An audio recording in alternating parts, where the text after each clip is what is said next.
उम्मीद है आप सब अच्छे होंगे। मेरा नाम प्रखर श्रीवास्तव है। स्वागत करता हूं आप सभी का गुरु घंटाल में।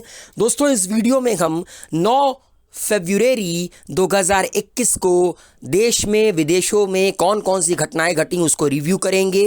निकल पड़ते हैं और देखते हैं सबसे पहली खबर हिंदुस्तान या विदेश के कौन से हिस्से से आती हुई। 14वां international children film festival Bangladesh में मनाया गया और ये जो इवेंट था ये बांग्लादेश की राजधानी ढाका में मनाया गया। टोटल 12 अवार्ड दिए गए इस इंटरनेशनल चिल्ड्रंस फिल्म फेस्टिवल के दौरान एंड 179 फिल्में फ्रॉम 37 कंट्रीज यहां पर दिखाई गईं। 7 दिन लंबा ये फेस्टिवल चला जिसको ऑर्गेनाइज किया children film society of Bangladesh के द्वारा। तो 179 फिल्में दिखाई गईं 37 मुल्कों की एंड बांग्लादेश की फिल्मों के अलावा India, Armenia, US, UK, Ireland, Japan, China और भी कई मुल्कों के फिल्म यहां पर दिखाए गए। डच फिल्म को बेस्ट इंटरनेशनल फिल्म फीचर का अवार्ड मिला। उस फिल्म का नाम है जैकी एंड उबजेन। इसको बेस्ट इंटरनेशनल फीचर फिल्म का अवार्ड दिया गया। और बांग्लादेश की एक फिल्म थी माटी, इन्हें यंग टैलेंट अवार्ड दिया गया। ठीक है। और एक मूवी और थी लॉटरी को special mention under the young talent award दिया गया। तो याद रखिएगा 14वां इंटरनेशनल चिल्ड्रन फिल्म फेस्टिवल कहां पे मनाया गया? बांग्लादेश में। मध्य प्रदेश ने लॉन्च किया है SAANS campaign to reduce infant mortality. ठीक है। जो मध्य प्रदेश की हेल्थ डिपार्टमेंट है उन्होंने लॉन्च किया है social awareness and action to neutralise pneumonia successfully campaign. मतलब निमोनिया को सक्सेसफुली मतलब उसके बारे में लोगों को अवेयर करने के लिए और अगर हो जाए तो किस तरह उससे निपटा जाए उसको करने के लिए सांस कैंपेन लॉन्च किया गया है मध्य प्रदेश की सरकार के द्वारा, मध्य प्रदेश की हेल्थ डिपार्टमेंट के द्वारा।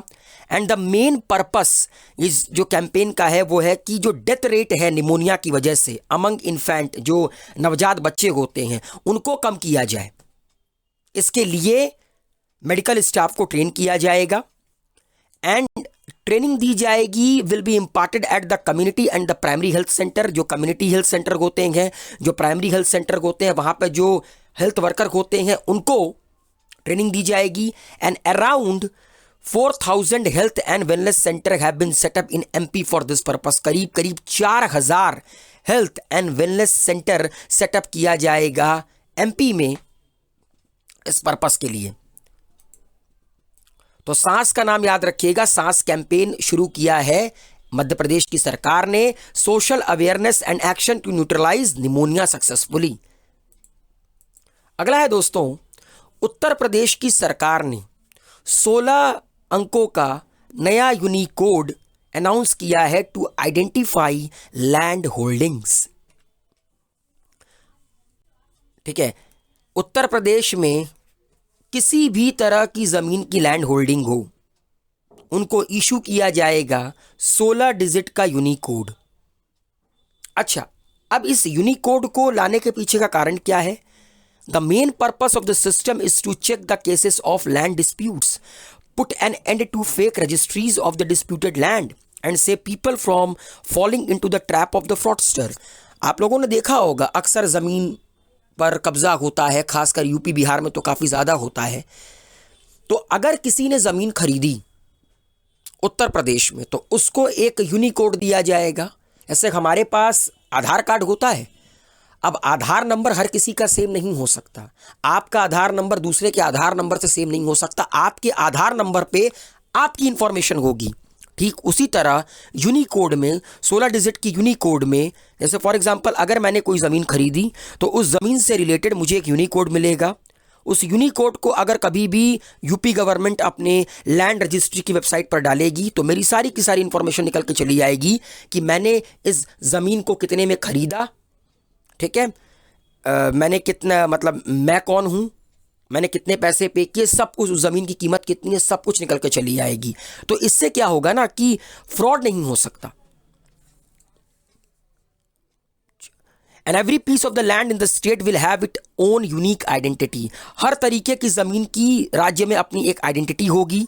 The unique code would be issued by the state revenue department for marking all kind of agricultural, residential and commercial land. और ये जो यूनिक कोड है ये उत्तर प्रदेश की स्टेट रेवेन्यू डिपार्टमेंट के द्वारा इशू किया जाएगा, ताकि अलग अलग ज़मीनों को अलग अलग मार्किंग दी जा सके, फिर चाहे वो एग्रीकल्चरल हो, रेसिडेंशियल हो या तो कमर्शियल हो। वैसे अच्छा इनिशिएटिव है। चलिए थोड़ा सा उत्तर प्रदेश के बारे में जान लेते हैं। उत्तर प्रदेश कितने राज्यों से बॉर्डर शेयर करता है? देखिए भैया, उत्तर प्रदेश बॉर्डर शेयर करता है उत्तराखंड, हरियाणा, दिल्ली, राजस्थान, मध्य प्रदेश, छत्तीसगढ़, झारखंड, बिहार। मतलब कि हिंदुस्तान में सबसे ज़्यादा राज्यों से अगर कोई अपनी सीमा साझा करता है तो वो यूपी है। And one more thing, Nepal, Nepal से भी ये अपनी बॉर्डर को साझा करता है। तो एक इंटरनेशनल बॉर्डर, इसके अलावा उत्तराखंड, हरियाणा, दिल्ली, राजस्थान, एमपी, छत्तीसगढ़, झारखंड, बिहार। मतलब करीब करीब 8 राज्यों से अपनी बॉर्डर को साझा करता है उत्तर प्रदेश। कैपिटल है लखनऊ, चीफ मिनिस्टर हैं योगी आदित्यनाथ, गवर्नर हैं आनंदीबाई पटेल। टोटल 75 जिले हैं। लोकसभा में 80 सीटें हैं, सबसे ज़्यादा। राज्यसभा में 31 सीटें हैं, सबसे ज़्यादा। लेजिस्लेटिव असेंबली में 403 सीटें हैं। एंड एनिमल है 12 सिंगा। और एक बात और बताना चाहता हूँ, 100 सीटें हैं लेजिस्लेटिव काउंसिल में, क्योंकि यूपी में बाई कैमरल लेजिस्लेचर है।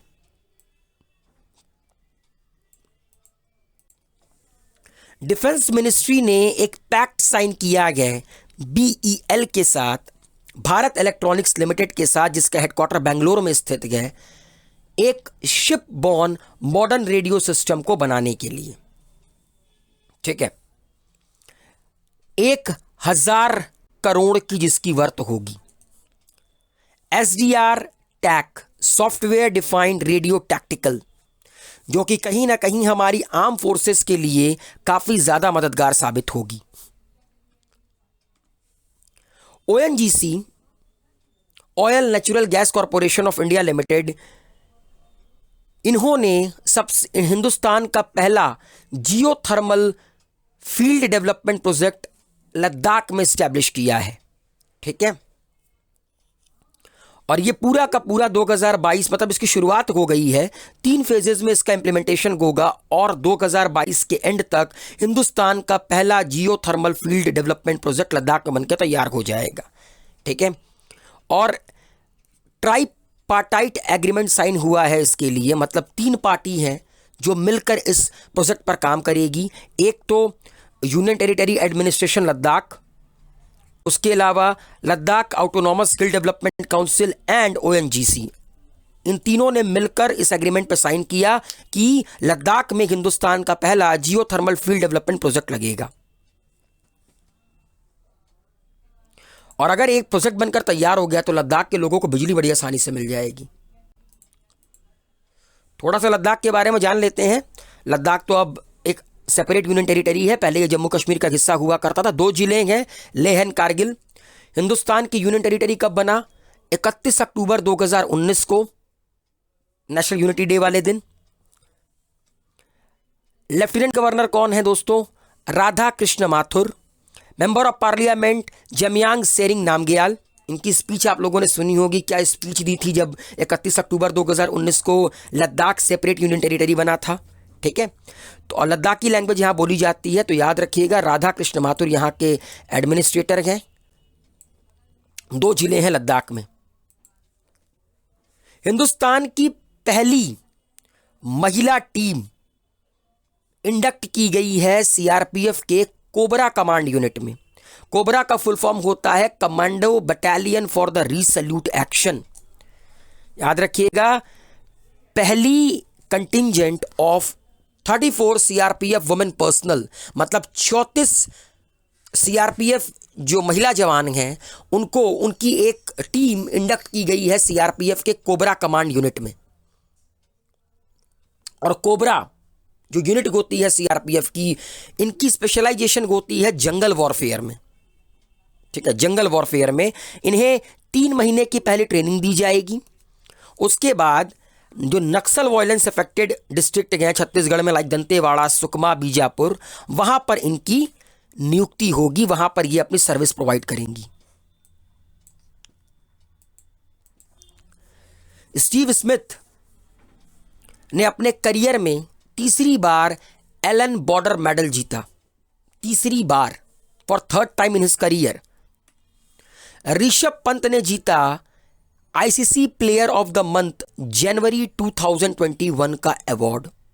कमाल की बैटिंग की थी इन्होंने, जो हम लोगों ने ऑस्ट्रेलिया को सीरीज कराया जब सारी के सारी इंडियन टीम चोटिल हो गई थी, तो कमाल की बैटिंग की और ऋषभ पंत को इसका इनाम भी मिला। ICC player of the month जनवरी 2021 जीता ऋषभ पंत ने। रामनाथ कोविंद जी ने इनॉग्रेट किया एक म्यूजियम जो कि डेडिकेटेड है general KS Thimayya.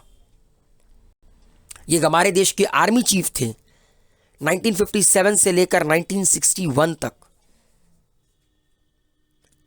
The ancestral house of General Thimaiya, called Sunnyside at Madikeri in Kodagu district of Karnataka, has been renovated and converted into museum.